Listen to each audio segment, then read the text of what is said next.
విద్యార్థి ప్రశాంత్ ఆత్మహత్య కేసుకు సంబంధించి అనేక అనుమానాలు వస్తున్నాయి. దానికి సంబంధించిన బ్రేకింగ్ న్యూస్ చూస్తున్నాం. తల్లిదండ్రులు ఈ కోణంలో పోలీసులకు ఫిర్యాదు చేయడంతో అనుమానాస్పద మృతి కేసుగా నమోదు చేశారు పోలీసులు. స్టూడెంట్ ప్రశాంత్ స్కూల్ నుంచి ఇంటికి ఏ టైంకి వచ్చాడు, ఏం చేశాడు అన్నదానిపై తల్లిదండ్రుల స్టేట్మెంట్ రికార్డు చేశారు.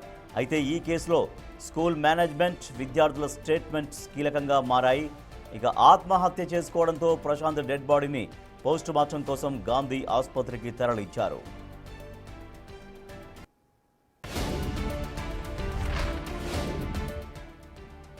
రోజులాగే స్కూల్ నుంచి వచ్చిన ప్రశాంత్ డ్రెస్ చేంజ్ కోసం బాత్రూంకు వెళ్లి తలపేసుకున్నాడని చెబుతున్నారు విద్యార్థి తండ్రి. ఎంతసేపటికి బయటకు రాకపోవడంతో తాము డోరు పగలగొట్టి చూశామని, అప్పటికే ఉరేసుకొని కనిపించాడని తెలిపారు. బట్టలు ఆరేసుకోవడానికి కట్టిన వైర్కు ఐడి కార్డు ట్యాగ్తో ఉరేసుకున్నాడని చెబుతున్నాడు ప్రశాంత్ తండ్రి.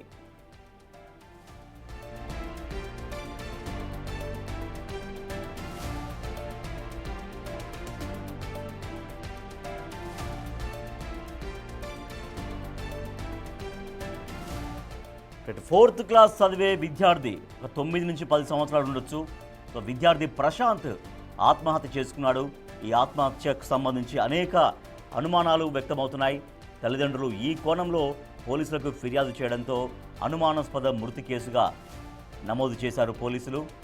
ఆ విద్యార్థి ప్రశాంత్ స్కూల్ నుంచి ఏ టైంకి వచ్చాడు, వచ్చిన తర్వాత ఏం చేశాడో, ఎంతసేపు ఆ ఇంట్లో స్పెండ్ చేశాడు, అంటే పేరెంట్స్తో స్పెండ్ చేశాడు, నేరుగా స్కూల్ నుంచి వచ్చి జనరల్గా బ్యాగ్ అక్కడ పెట్టేసి వెంటనే నేరుగా బాత్రూమ్ లోపలికి వెళ్ళి సూసైడ్కి పాల్పడ్డా, లేదా కొంతసేపు ఇంట్లో ఏమైనా స్పెండ్ చేశాడా అనే దానిపైన పోలీసులు అన్ని వివరాలు రాబడుతున్నారు.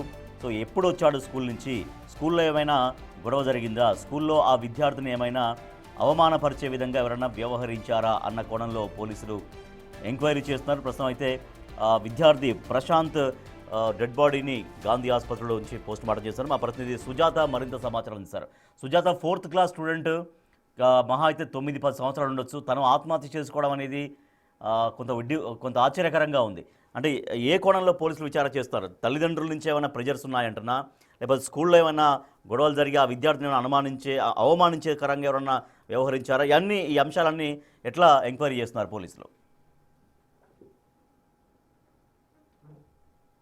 నిన్న చందానగర్ పోలీస్ స్టేషన్ పరిధిలో 4:30 గంటల ప్రాంతంలో ప్రశాంత్ 4వ తరగతి చదువుతున్నటువంటి విద్యార్థి వాష్రూమ్లో అనుమానాస్పద స్థితిలో మృతి చెందినటువంటి ఘటనలో పోలీసుల దర్యాప్తు కొనసాగుతున్నారు. ఒకవైపు తల్లిదండ్రుల స్టేట్మెంట్ని రికార్డ్ చేశారు. ఇంట్లో ఎప్పుడైనా సరే గొడవలు అయ్యాయా, ఈ ఆత్మహత్య ముందు ఏమన్నా ప్రశాంత్తో గొడవ పడ్డారా అన్న విషయాల స్టేట్మెంట్ని కూడా రికార్డ్ చేశారు. దాంతోపాటు స్కూల్ నుంచి రాగానే వాష్రూమ్లోకి వెళ్ళాడు అని చెప్పేసి తండ్రి చెప్తున్నాడు. అసలుకి స్కూల్లో ఎలాంటి ఇష్యూ జరిగింది, టీచర్స్ కానీ లేదంటే స్టూడెంట్స్ ఏమైనా గొడవ జరిగిందా, ఈ విషయాలన్నిటి స్టేట్మెంట్ని కూడా పోలీసులు ఇప్పటికే రికార్డ్ చేశారు. అయితే ప్రశాంత్ మీరు చెప్పినట్టుగా 4వ తరగతి చదువుతున్నారంటే 8 నుంచి 9 సంవత్సరాలు మాత్రమే ఉంటాయి. ఆ వాష్రూమ్లోకి వెళ్ళినటువంటి సమయంలో కావచ్చు, అక్కడ ఒక చిన్న తాడు మాత్రమే ఐరన్కి సంబంధించినటువంటిది మనకు కనిపిస్తుంది. కానీ దానికి తన ఐడి కార్డ్తో హ్యాంగ్ చేసుకొని చనిపోయారు అని చెప్పేసి కుటుంబ సభ్యులు చెప్తున్నారు. కానీ తన వెయిట్కి అక్కడ కట్టినటువంటి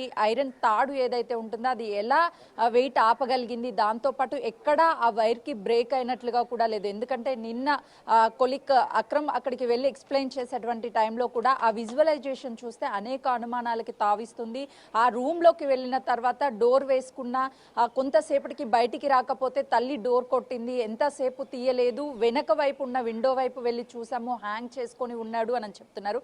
కానీ ఆ తాడు మాత్రము ఐరన్కి సంబంధించి ఏదైతే తాడులా కట్టారో అది ఎక్కడ బ్రేక్ అవ్వలేదు, అది కట్ అవ్వలేదు. అంటే తన వెయిట్ని ఎలా ఆపింది, దాంతోపాటు తన చేతి వేలి ముద్రలు కూడా 2 గోడల వైపు చూపించాడు. అక్కడ తన అచ్చులు కూడా, చేతి అచ్చులు కూడా కనిపించాయి. పోలీసులు మాత్రం ఈ కేసుకి సంబంధించి దర్యాప్తు ముమ్మరం చేశారనే చెప్పుకోవాలి. ఒకవైపు కుటుంబ సభ్యులను విచారిస్తూ, మరోవైపు స్కూల్ మేనేజ్మెంట్లో స్టూడెంట్స్, అదేవిధంగా కాలేజ్ స్కూల్ మేనేజ్మెంట్ వాళ్ళకు కూడా స్టేట్మెంట్ని రికార్డ్ చేసింది. అసలు ఏం జరిగింది, ఎందుకు ప్రశాంత్ ఆత్మహత్య చేసుకోవడానికి పాల్పడ్డాడు, ఆ తల్లి వెళ్ళినటువంటి సమయంలో కూడా కొన ఊపిరితో కొట్టుమిట్టాడుతున్నాడని చెప్తున్నారు. హాస్పిటల్కి వెళ్లే లోపే ఊపిరి పోయిందని చెప్పేసి తండ్రి చెప్తున్నాడు. కానీ ఈ కేసులో ప్రశాంత్ నిజంగా ఉరి వేసుకోవడానికి కారణం ఏంటి, తనే వేసుకున్నాడా లేకపోతే ఇంకేదైనా జరిగిందా, స్కూల్లో ఏదైనా తనకి అవమానం జరిగిందా, ఇంట్లో ఏదైనా గొడవలు జరిగాయా, అంత నిర్ణయం తీసుకోవడానికి ఆ చిన్న బాబు ఏం కారణమై ఉండొచ్చు అని అనేక అనుమానాలు వ్యక్తమవుతున్నాయి. తల్లిదండ్రులు ఇచ్చినటువంటి ఫిర్యాదు మేరకు పోలీసులు అనుమానాస్పద మృతిగా కేసు నమోదు చేశారు. ప్రస్తుతానికైతే మాత్రము గాంధీ మార్చురీ వద్ద ఆ పోస్టుమార్టం కోసం ఇంకా బాడీ ఇక్కడే ఉంది. వాళ్ళ కుటుంబ సభ్యులు ఇప్పటి వరకు ఎవరు కూడా రాలేదు. రాత్రి తన తండ్రి ఇక్కడికి వచ్చారు. పోస్టుమార్టం కి ముందుగా తన తండ్రి ఇక్కడికి వస్తారు అని చెప్తున్నారు. తల్లి ఇంట్లోనే ఉంది. కానీ నిన్న ఈ ఆత్మహత్య చేసుకున్నటువంటి టైంలో తల్లి మాత్రమే ఇంట్లో ఉంది అని చెప్తున్నారు. తండ్రి లేడు, బయట ఉన్నా అని చెప్తున్నారు. కానీ అసలు ఏం జరిగింది అన్న విషయాలు కేవలము తల్లికి మాత్రమే తెలిసి ఉండాలి. తండ్రి కూడా బయట ఉన్నాడు. చుట్టుపక్కల ఉన్నటువంటి వాళ్ళంతా ఎవరికి ఏం తెలియదు అని చెప్తున్నారు. ఎందుకంటే ప్రశాంత్ స్కూల్ నుంచి వచ్చిన వెంటనే కూడా వాష్రూమ్లోకి వెళ్ళాడు అని చెప్పేసి తండ్రి చెప్తున్నాడు. కానీ ఏం జరిగిందన్న విషయాలు తెలియాలి అని అంటే పోలీసు దర్యాప్తులో ఇటు స్కూల్కి సంబంధించినటువంటి మేనేజ్మెంట్ స్టేట్మెంట్ కావచ్చు, ఇదే విధంగా తల్లిదండ్రుల స్టేట్మెంట్ని ఇప్పటికే రికార్డ్ చేశారు కాబట్టి అసలు వాస్తవాలు బయటకు వచ్చే అవకాశం ఉంటుంది. Rajesh, right, thank you Sujatha.